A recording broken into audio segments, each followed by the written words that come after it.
Alors, bonjour et Bonjour. bienvenue à la Maison Louis Cyr. J'espère que vous allez bien. Oui, je vais très bien. Je suis contente un petit peu de voir l'endroit magnifique. Vous allez probablement m'instruire sur qu'est-ce qui se passe à cette belle maison.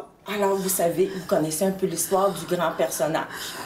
Par Vous le- savez, Par le film. par le film, encore Oui. beaucoup, vous savez qu'il n'est pas né à Saint-Jean-de-Mata, mais il est tombé en amour avec une fille de Saint-Jean-de-Mata.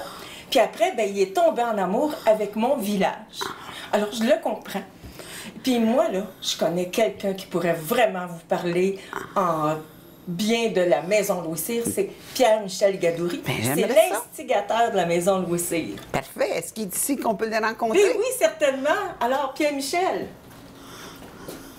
Bien, bonjour. Bonjour. Content de faire votre connaissance pour CTB TV.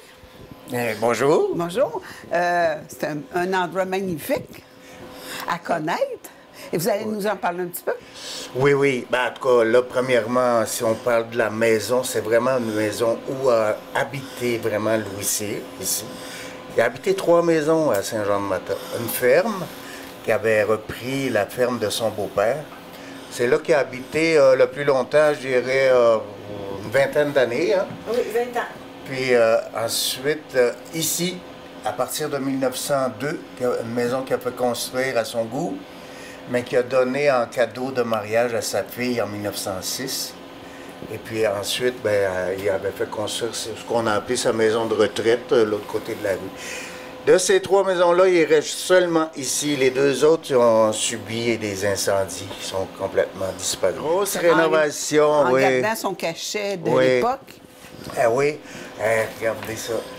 Ben là, c'est une photo qu'on a D'archives. d'archives, oui. Puis, il faut dire que cette maison-ci, à un moment donné, les propriétaires qui sont succédés avaient peut-être pas les moyens de l'entretenir, ou en tout cas, ils avaient décidé de faire 2 logements avec. Oh, c'est très différent. Quand les compagnons de Louis Cyr l'ont acheté, il était grand temps. Il était grand temps de s'en occuper parce que là, la pluie commençait à s'infiltrer dans les chambres au 2e. Le plafond était plus très solide. En tout cas, il y avait des travaux majeurs à faire. Mais on va faire quand même Ouais. un tour Ah oui, de oui. toute la maison. Ici, c'était quoi? C'était comme C'était la salle à dîner. la salle à dîner. Ici, on est dans la salle à dîner, puis Louis Cyr, c'est un bon vivant. Il aimait ça recevoir. Il pouvait recevoir des personnes notables, mais il pouvait recevoir un petit peu tout le monde aussi. Alors, c'était la salle à dîner. Ensuite, on va avoir la cuisine et à côté, on a le salon. Comme notre bureau d'accueil Parfait. ou avec la caisse qu'on a aussi transformé en boutique parce qu'on offre des objets qui représentent Louis Cyr. Et puis, ces objets-là, la vente, comme on est les compagnons de Louis Cyr, c'est un organisme à but non lucratif. Alors, les achats, ben, nous permettent de faire vivre La maison, la maison l'entretien. ici, en Il y a effet. quand même de l'entretien à faire à tous les ans, En effet, probablement parce que c'est ici. notre 10e année. On poursuit dans la cuisine. Ben oui, on a ici sur la table beaucoup de choses. Hein? C'est des choses que Louis Cyr mangeait dans une journée. Hi, hi, hi. Son menu avait déjà été répertorié officiellement. Fait que, on voit qu'il y a beaucoup là-dedans de viande, donc beaucoup de protéines. Protéines, hein? C'est sûr, Louis Cyr n'était pas quand même, il était pas bête, là. On sait que par les protéines, on développe des muscles, on développe de la force. Il y a des haltérophiles qui prennent des surplus de protéines, mais Louis Cyr en a trop pris. Il fallait quand même un bon budget. Il n'y a vraiment pas de problème. Louis Cyr était très riche. Il était devenu très riche avec sa participation dans des cirques américains. Ensuite, il a eu son propre cirque. On sait que des fois, les cirques, ça peut rapporter beaucoup. Hein? Je l'ai dit, Louis Cyr était riche, puis Madame Cyr, elle avait compris qu'avec de l'argent, on peut avoir beaucoup de confort. OK. Fait que c'est pas elle qui cuisinait. Ah, OK. C'est pas elle qui Ah. cuisinait. Il y avait peut-être la voisine d'en face ou la voisine d'à côté qui cuisinait pour elle ou qui pouvait venir cuisiner ici. C'est pas Madame Cyr qui faisait le lavage non plus. OK, parce que quand on regarde les armoires pour l'époque, Ah, mais on est en 1900. Oui. On est en 1900 ici. mais il y avait un magnifique poêle pour cuisiner quand même, là, quand on regarde. Ah oui, puis c'était aussi un poêle à chauffer en même temps, parce que c'est comme la partie du feu est très grande. Ben, ici, quand même, Louis Cyr avait une maison très moderne. Parce qu'il y avait aussi l'eau courante qui commençait dans le village à avoir un aqueduc à 1900 à peu près. Et puis, il y avait l'eau chaude aussi, Louis Cyr. Parce que au sous-sol, parce qu'il y a un sous-sol à cette maison-là, il y avait un système de chauffage pour chauffer l'eau. Mais avec le four dans le côté, oui, c'est original. Oui. Si vous avez la chance de voir les reprises de l'émission des Belles Histoires des Pays d'en haut, il y a le même dans la maison de Séraphin. Puis vous avez ici le petit carreau blanc? C'est une petite glacière. Parce que il n'y avait pas l'électricité ici. L'électricité à Saint-Jean-de-Mata est arrivée en 1920. Louis Cyr a fait construire cette maison-ci en 1902. Il y avait quand même le téléphone. Louis Cyr était un homme très moderne. Fait que, et avec une petite glacière ici, parce que de l'autre côté, il y avait une immense glacière. OK. C'est sûr que pour conserver toute cette viande-là, ça prend des blocs de glace. On parle des vêtements d'époque. Oui, bien, ici, on a des vêtements qui ont servi au film. C'est-à-dire que là, les deux robes, là, Madame Cyr et puis leur fille Emiliana, tandis que l'habit est fait à la mesure d'Antoine Bertrand. Légèrement plus grand que Louis Cyr. Louis Cyr était un homme grand pour l'époque, mais il mesurait 5 pieds 10 pouces et demi. C'était grand. Oui, à l'époque que les hommes mesuraient 5 pieds. Oui. Tandis qu'Antoine Bertrand, il mesure 6 pieds et plus, je crois. Mais c'est le genre de vêtements chic de l'époque. Puis on voit Madame Cyr, toujours aussi sérieuse, Emiliana. Oui, mais Mélina, je veux dire. Mais à cette époque-là, les gens ne souriaient pas sur les photos, hein? C'était austère. Bien, Mélina Comtois, ça a l'air que c'était une femme très audacieuse et puis qui savait où elle s'en allait dans la vie. Fait que ça me surprend pas qu'elle ait cette air-là. OK.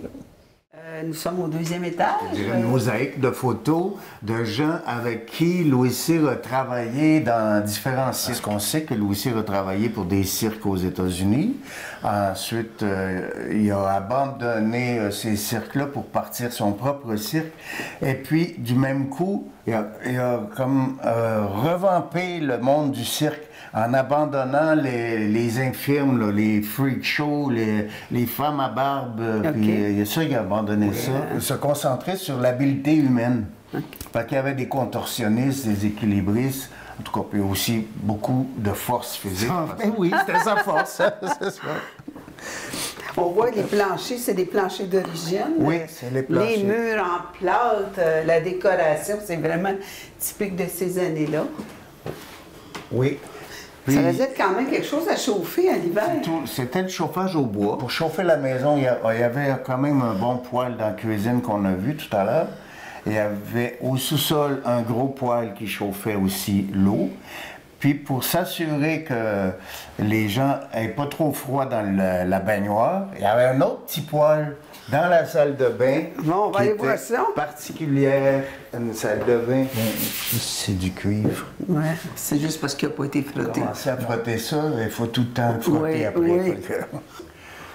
Bon, on voit qu'il y a un tout petit poêle dans la salle de bain, c'est pour permettre un surplus de chaleur dans cette pièce-là. Le chauffage venant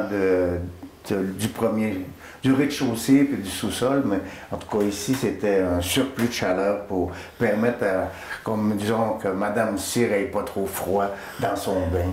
On voit le bain, est-ce que tu peux le voir, Michael, le bain, qui est en cuivre? Oui, c'est un bain en cuivre qui vient vraiment de la collection des biens de Louis Cyr. Et puis, moi, dans les recherches que j'ai faites, les gens me disaient, parce qu'en 1980, déjà, je ramassais des informations sur la vie de Louis Cyr à Saint-Jean-de-Mata. Ils me disaient, mais quand il a construit sa maison, c'est épouvantable, il est gaspilleux. Il a pris une chambre pour mettre un bain. On aurait couché encore 4-5 enfants dans cette chambre-là. Mais le fait qu'il y a eu juste une fille aussi. Oui, il y a eu juste une fille. Et puis, il y avait beaucoup de confort pour l'époque. Il avait vu cette installation-là dans des villes où il a voyagé tellement à travers les États-Unis, beaucoup au Québec, mais dans des villes. Il est même allé à Londres.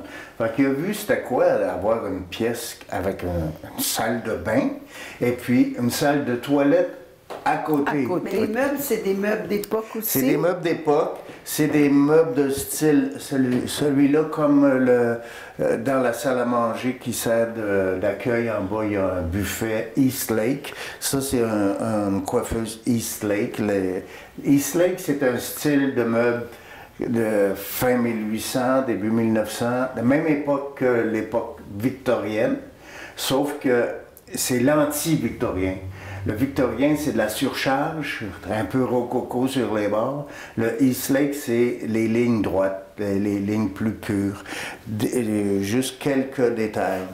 Alors, ce lit-là, il a vraiment appartenu Louis Cyr, en fait. Oui, il y a quand même plusieurs meubles dans cette salle-là. On a quelques exemplaires au mur du journal La Presse de 1908 pour dire comment Louis Cyr était un homme quand même important à son époque. Il y a eu un journaliste et un dessinateur qui sont venus passer une semaine chez Louis Cyr pour qu'il leur raconte ses mémoires, tout un peu sa vie. C'est bien. Et puis, tout ça, ça a apparu dans le journal La Presse à tous les samedis pendant plusieurs mois. Il y avait toujours une suite le samedi suivant. Mais il y avait quand même des titres accrocheurs. Regardez les mémoires de Louis Cyr, l'homme le plus fort du monde. Oui. C'est quand même un exploit. Il n'y a pas personne à date qui a pu le dépasser. Puis on devrait être content. Puis ici, c'était comme le coffre de rangement. Oui. Ça, c'était probablement la malle pour quand tu partais en vacances, en voyage, ça. Non, c'est pas le genre de coffre à transporter. C'est vraiment pour du rangement, ça. Oui. On va parler de la photo ici. Oui, ça, ici, ben, c'est quelqu'un qui nous a donné quand même une aquarelle qu'il a fait de la maison de retraite de Louis Cyr.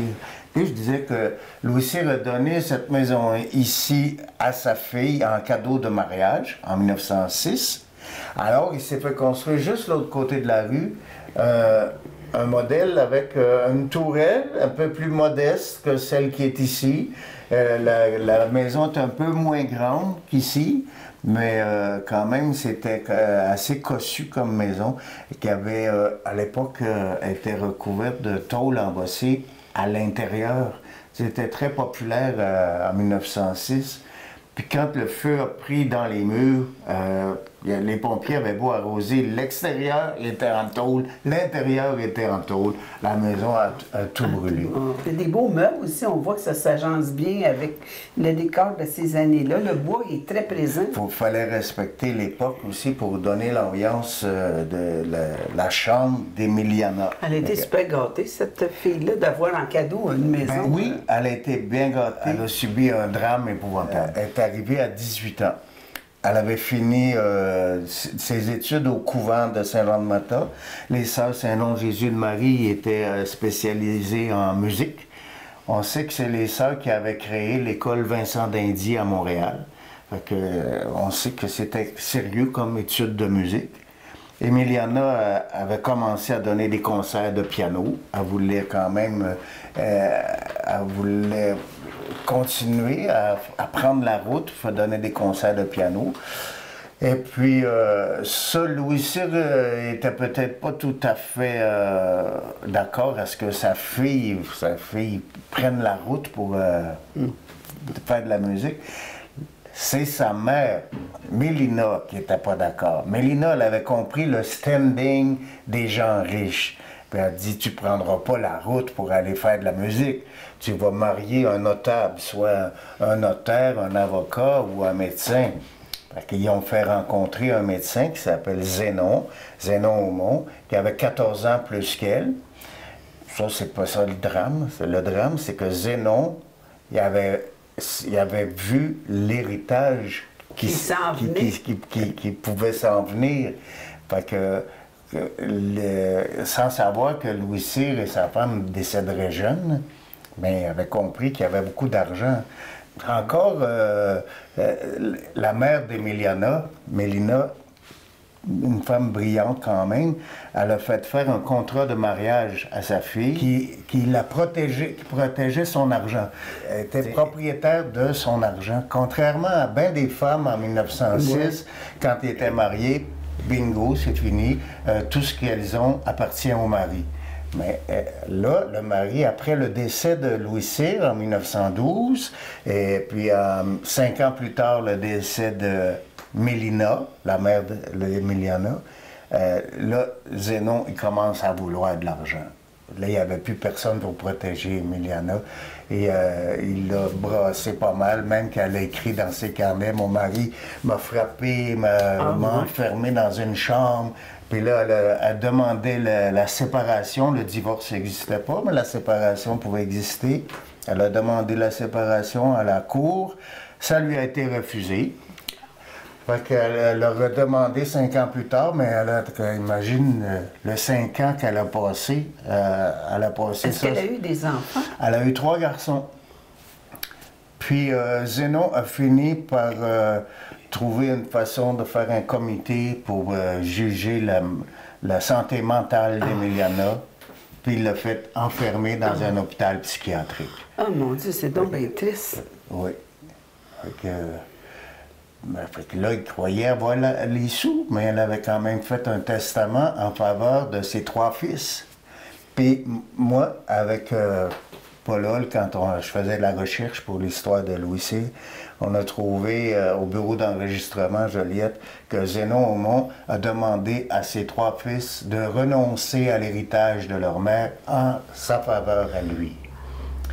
2 des garçons ont signé. Gérald et Ignace, le plus vieux et le plus jeune. Mais le deuxième, Valmore, n'a pas voulu signer. Ben, il s'est retrouvé à Saint-Jean-de-Dieu comme sa mère. Ben, mon Dieu. C'est ça le malheur une fin de vie de oui. tristesse. Oui. Puis cet héritage-là, lui, il est mort quand même. C'est un monsieur Aumont-là, il est décédé. Ben, c'est ça. C'est là le blocage des chercheurs. Okay. Parce que Louis Cyr était millionnaire. Ben, peut-être pas 1 million en 1912, mais qu'on appelle millionnaire aujourd'hui, en tout cas, on l'appellerait millionnaire. Oui. Et puis, tout cet argent-là... Elle s'est volatilisée? Parce que les 2 fils n'ont pas vécu dans la fortune tant que ça. L'aîné a fait des études de médecin et était payé comme un médecin de l'époque, qui n'était pas aussi riche que les médecins d'aujourd'hui, c'est vrai. Ouais. Et puis, le plus jeune, il gérait une maison de chambre à Montréal, où l'argent est passé, entre l'argent a été dépensé. Quelque part, mais... A été dépensé en quelque part. Mon Dieu, vous m'apprenez quelque chose. C'est peut-être des affaires qu'on n'entend pas parler. Peut-être est-ce qu'il y a un livre sur tout ça? Il faudra que ça vienne sur la vie d'Emiliana. Okay. Parfait, mais vous en avez dit pas mal. Oui. Bon. Et j'ai pas tout dévoilé parce que... non, il faut que les gens viennent visiter aussi. Oui. Puis comme la chambre des maîtres, on ne la verra pas parce que là, elle n'est pas en fonction. Non, là, pour de suite, est transformé en jeu d'évasion. Parfait. Bon, on poursuit au salon. Oui, nous voilà dans le salon avec certaines photos de famille, là, comme la famille des bourgeois. On voit qu'Emiliana n'est pas vieille à l'époque. C'est l'époque où elle est déjà pensionnaire au couvent ici, puis étudiante en musique avec... Mélina, qui avec son air aussi... Austère? Très décidée. Très décidée, Mélina. Elle se faisait pas piler sur le gros orteil, je suis sûr de ça. Mais sur cette photo, il me semble qu'il paraît plus costaud que sur d'autres, hein? Oui, c'est peut-être le fait qu'il est il semble tellement grand, ou c'est les 2 autres qui sont pas grands aussi, peut-être? Il a le visage rond, mais il a pesé jusqu'à 300 livres, Louis Cyr. Cette photo-là, ça doit être en pleine gloire. Celle-là, oui. Ça, c'est en pleine gloire. Ça, c'était le journal new-yorkais de Police Gazette qui avait fait faire cette photo-là. C'était devenu la photo officielle de l'homme le plus fort du monde. C'est à l'époque où Louis Cyr a traversé en Angleterre pour affronter les hommes forts d'Europe. On voit, il est encore tout jeune, puis dans la force de ça, la force physique. Peut-être cette photo-là est différente avec celle-là, avec l'habillement où ça fait... Ah ben l'habillement en bourgeois, on dirait que ça fait plus particulier. Oui. On dirait qu'il n'y a pas le même visage non plus, mais c'est sûr que là, il s'entraînait aussi probablement. Oui, malgré qu'on ne sait pas quel genre d'entraînement il faisait. En faisait-il, on ne sait pas. Mais dans la famille, y a-tu juste lui qui était devenu... Il y avait-tu des frères et sœurs qui... Il y avait des frères, oui, mais il y a juste lui qui était... il était dans ça. Connu pour le monde du spectacle. Son frère Pierre a participé au spectacle, mais plutôt comme... voyons, je dirais, dans le cirque Cyr Brothers, mettons. Il était partenaire, partenaire de cirque. Ça, c'est vraiment le salon quand il recevait des gens. Oui. Ça, avec vraiment... le piano. À cette époque, presque tout le monde avait des pianos dans les maisons. Oui, bien ici, ça prenait un piano parce que sa fille était concertiste de piano. Et puis de l'autre côté, mais ça a été modifié parce que pour une maison ouverte au public, il fallait bien installer une salle de toilette. Donc on a pris la moitié du deuxième salon. Puis l'autre moitié. Il y avait deux salons. Il y avait deux salons. Un salon ouvert sur l'entrée, puis un salon fermé qu'on présume qui était un peu le fumoir. Parce que Louis Cyr fumait la pipe, puis s'il invitait les gens à souper chez lui après le repas, ben, il passait de la salle à dîner au salon ici, puis il pouvait aller... L'autre était peut-être un peu plus personnel. Ben, c'était, je sais pas, peut-être ça se faisait pas chez les bourgeois de fumer dans l'entrée comme ça. Ça faisait pas un bon accueil, je sais pas. Et probablement que leur fille jouait de la musique à... oui. Est-ce que l'épouse jouait de la musique? Non? Mélina, on ne sait pas si Mélina jouait de la musique, mais on sait que Louis Cyr jouait du violon. Et puis, il était un très bon danseur. Ah oui? Oui. Entre autres aussi, et giguait. Puis semble-t-il que de voir giguer cette pièce d'homme-là, c'était surprenant comment est-ce qu'il pouvait donner l'impression de flotter à cause de sa force musculaire qui pouvait se propulser. Un bon gigueur. On en apprend. Oui, on en apprend beaucoup, on a encore beaucoup à apprendre. C'est pour ça qu'il faut venir faire un tour chez Louis Cyr. Oui, c'est ce qu'on veut. On veut inciter les gens. Peut-être l'été, vous êtes ouvert des heures plus longues aussi. Oui. L'été, c'est 6 jours par semaine. C'est bon. On est rendu à la ceinture Fortissimo. Oui, la ceinture Fortissimo, ça lui a été remis, pas pour la force physique, pour la force qu'il avait de encourager la nation canadienne-française, de se dépasser, d'être fort dans ce qu'on aime. C'est pas juste la force physique, mais toujours... C'est comme la couronne à un roi. Quand on lui a remis ça, ça lui a été remis par la Société Saint-Jean-Baptiste en présence du premier ministre, en tout cas de l'époque. On le voit dans le film, ça. Dans le film, c'est très bien. C'est une ceinture qui est à base de cuir et avec un petit peu de métal, des ornements. Oui. Ça veut dire un cuivre, parce qu'on voit... Les lettres sont en laiton, je crois. OK. Ouais. C'est très... C'était adapté à sa taille aussi, fait que c'est quand même... Et puis, en tout cas, c'était pour dire que Louis Cyr, quand les gens disent « Ben oui, Louis Cyr, l'homme fort », il n'est pas juste un homme fort. Louis Cyr, il était très fort dans son implication dans la société. Il a prêté de l'argent à des gens de la région parce qu'il s'est toujours souvenu, lui, d'où il venait. Il venait d'une famille très pauvre. Puis quand les gens venaient pour, entre autres, une fois, un monsieur qui dit « Monsieur Cyr, là, je vous oublie pas, là, je vais vendre mon sucre d'érable, là, puis après, je vais m'acheter des semences, puis l'argent qui reste, je vais vous le remettre, l'argent que je vous dois. » Il dit, il mettait la main sur l'épaule du gars, lui aussi était toujours plus grand.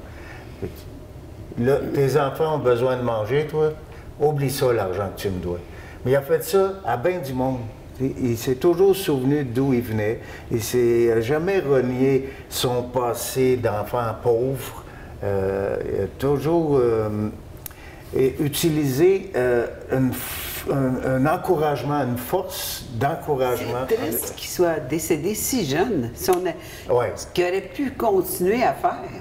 Oui, c'est monumental. C'est ça. Il y avait la maladie de Bright qui trop de protéines, ses reins ne pouvaient plus filtrer toute cette protéine. S'il avait vécu à notre époque, il y aurait eu la dialyse. Oui. Oui, en tout cas. Mais à cette époque-là, les gens pouvaient vivre au moins 60 ans. Oui, mais là, 49 ans. C'est 49 ans, c'est jeune, mais il a marqué son époque. Il a vraiment marqué son époque. Mais est-ce que sa période de maladie, elle a été courte ou... Je crois que c'est assez long. Ah oui? Assez long. Je dirais 5-6 ans. Oh. Fait qu'il a quand même arrêté avant de... Oui, il a arrêté en 1906 quand il a donné la maison à sa fille, il s'en a fait construire une. Puis là, il voulait transmettre son titre d'homme fort à quelqu'un. Son ami Horace Barré, peut-être, tu sais. Bien, Horace Barré, non, ça ne donnait pas. Fait que là, il y en a qui ont parlé d'un jeune à Saint-Henri, à Montréal, qui s'appelait Hector Descaries. Fait que Hector Descaries, c'était un petit jeune nerfé fort. Parce que bon, OK, on va faire une compétition d'hommes forts avec Hector Descaries et il va remporter le titre. Mais là, Louis-Cyr était malade. Mais même malade, il était en train de gagner. Fait qu'il a dit, on va déclarer le match nul, puis je vais remettre mon titre à Hector Descaries. Mais c'était un homme qui a marqué son époque. Oui. Puis, on en parle encore aujourd'hui. C'est ça, il n'est pas vraiment mort. Il ne meurt pas, parce qu'on parle encore de lui. On arrive à la fin de M. Louis Cyr, qui est décédé à 49 ans. Ouais. Vous me dites qu'il est enterré ici à Saint-Jean-de-Mata. Louis Cyr, oui, il est enterré au cimetière de Saint-Jean-de-Mata. Avec sa femme aussi? Sa femme et sa fille. Ah oui? Oui. Bon. Et puis ses petits-fils aussi, oui. Il n'y a plus personne qui vivant de... Il n'y a plus aucun descendant de vivant de Louis Cyr. La dernière descendante n'a pas eu d'enfant. OK. Puis, non. Mais vous aviez un autre homme fort aussi à Saint-Jean-de-Mata. Oui, parce que, tu sais, pour terminer l'exposition, on termine avec l'influence que peut avoir eu Louis Cyr. Après Louis Cyr, quelle influence? Bien, la plus belle influence, c'est Dona Gadouri. Dona Gadouri, c'est en plus d'être mon grand-père. Oui, vous avez de quoi être fier. Ben oui, je suis très fier. Mais il est toujours l'octogénaire le plus fort du monde. Oh. Qui a été homologué par le record Guinness. Puis n'est pas encore battu. C'est quand même quelque chose, 81 ans et 842 livres. Oui. Ça semblait pas un homme si... Non, c'était pas un gros homme, pas comme Louis Cyr. Puis... Il mangeait des protéines. Ben, Dona, il mangeait pas beaucoup. Il mangeait pas beaucoup. Il mangeait peut-être pas beaucoup de viande non plus. Il aimait bien le sucre, en tout cas. Mais il a vécu 95 ans. C'est bon. 95 ans. Il avait connu quand même d'autres hommes forts, comme Victor Delamare, les frères Baillargeon. L'influence que Louis Cyr peut avoir eue. OK. Ça a le rapport à quoi ici? Ça, c'est ce qui soulevait, Dona. C'était des roues d'entraînement de moteurs, d'engins stationnaires. À l'époque, oui. Il y a quand même beaucoup d'informations sur les murs. En tout cas, moi, ce que je veux dire aux gens, l'émission Rayonnement culturel, c'est un très beau rayonnement aujourd'hui. Puis on invite les gens à venir visiter, parce que là, on vous a fait un petit survol, mais on vous laisse des surprises. Il y a quand même de l'interactif, il y a beaucoup de choses à lire. En tout cas, une visite s'impose. Fait que je vous souhaite une belle visite. Bienvenue.